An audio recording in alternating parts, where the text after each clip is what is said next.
Hi, this is Kemal from Daily Space. So today is 2024 April 11th Thursday. So let's begin with today's headlines for the Daily Space. So I'm gonna have two news from the Rocket Lab, and one is from SpaceX launch calendar update, and the last one is gonna be the Japanese Space Expo, some kind of announcement. So let's begin. So the first news for the Rocket Lab, the U.S. Space Force awards Rocket Lab launch contract for Space Test Program STP-3S30.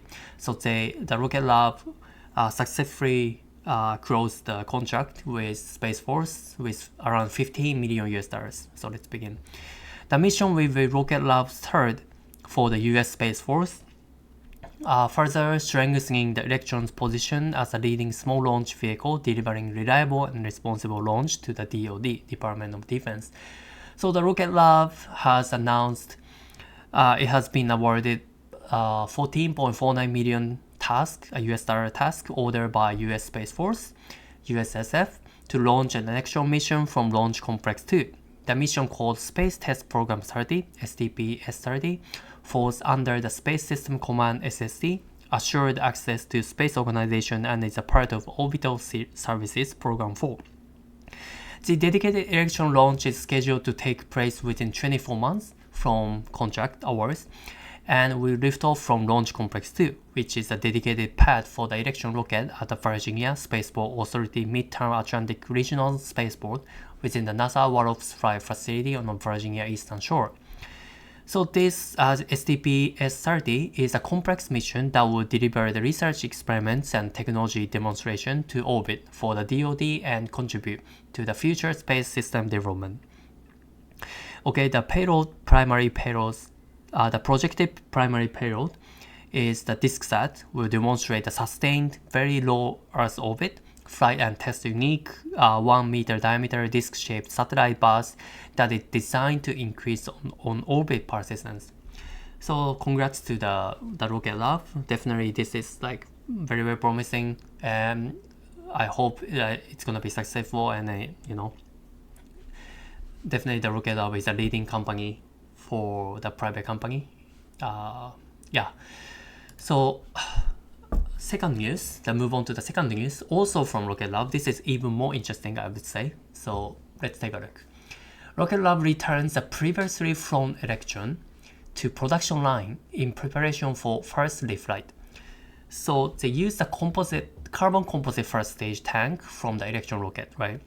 So successfully launched and then recovered in January this year, has entered back into the standard Electron production line to undergo final acceptance testing and qualification ahead of the reflight.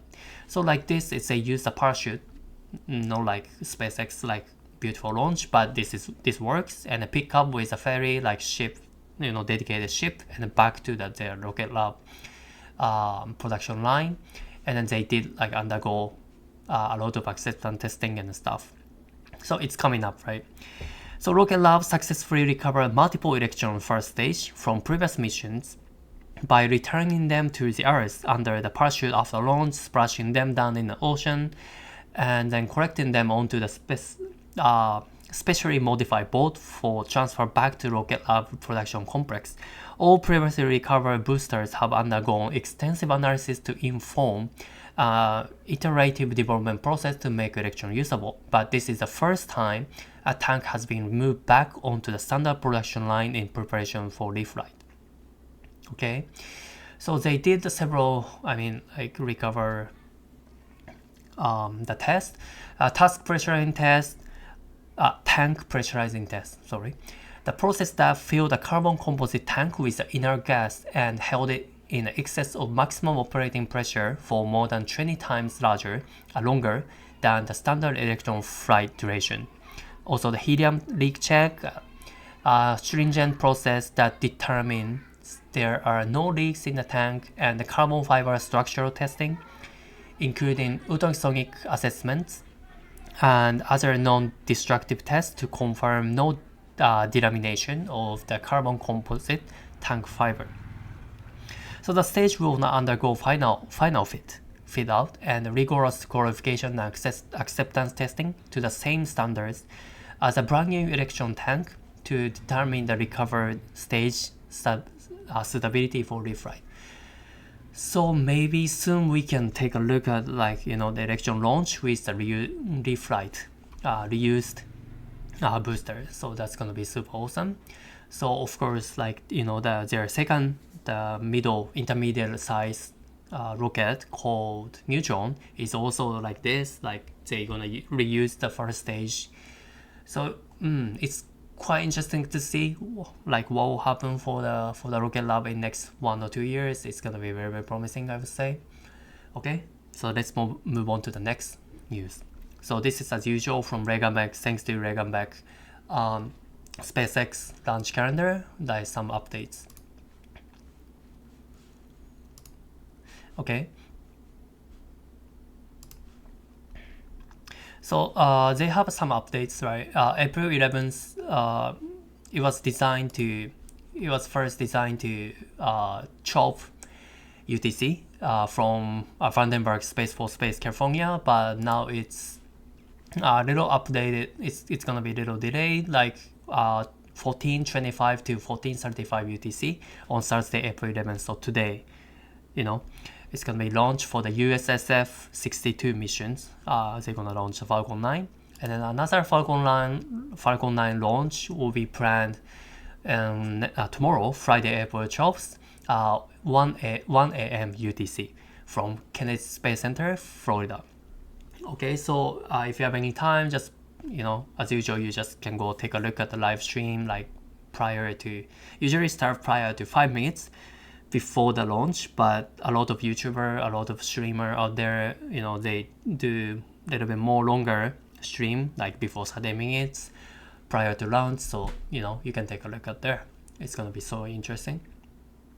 Okay, so the last news from me is for basically the Japanese residents, but there is special. The Space Business Expo will be held in the Tokyo Big Site, so located in Tokyo, some area.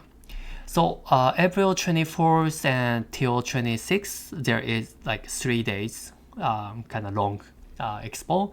So every day is 10 to 18, 10 to 6, and only the last day is till 5 p.m. So they're gonna have several kind of famous guys for Japanese space business, and some of them are very traditional company, and also some of them are very startup, new company. For example, Synspective is getting very famous for the satellite business. Astroscale is getting rid of the debris from the space, also getting very famous in Japan. Axial Space, like that. So actually it's gonna be for free, so you can just book you need to just register the conference for free, and then you just you can hop in there and to meet up some people if you're living in Japan or just interested, Okay, so that's it for today. So let me just summarize today's space news. So the two from the Rocket Lab, one is for the new contract with the Space Force, and the second one is they're getting ready for first reflight mission for Electron. That's going to be super interesting. And the SpaceX launch calendar updated from Reagan-Beck. One is for today, 14:25 UTC, and then tomorrow is around 1 UTC. And then the last one is the SpaceX Space Business Expo will be held in Japan. So I just announced it. Okay, thank you very much for today. If you like this channel, please subscribe and then also hit the like button. And if you have any comments and a question, please leave it in the comment section below. Thank you for watching. See you tomorrow. This was Kemaro from Daily Space. Bye bye.